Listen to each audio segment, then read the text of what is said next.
একাধিক চরিত্রহীন ব্যক্তি এক জায়গায় হয়েছে।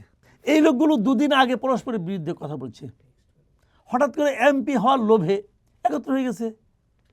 যদি এমপি হতে না পারে আবার ঝগড়া করবে, যদি এমপি হতে পারে তারপরেও ঝগড়া করবে। তারা এমপি হওয়ার লোভে তারা বেসিক্যালি সাধারণ ভোটারদেরকে প্রতারণা করতেছে।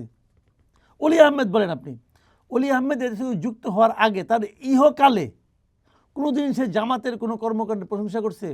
আরে অলি আহমেদের রাজনীতি তো শেষ করে দিয়েছে জামাত। অলি আহমেদের যে রাজনীতি সেটা তো শাহজাহান চৌধুরী শেষ করে দিয়েছে।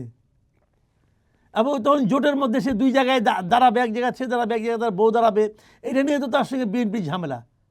তাহলে সে তো বিএনপি বড় নেতা ছিল রে ভাই, সে তো এই 11 মাসে ওদের সঙ্গে গেছে।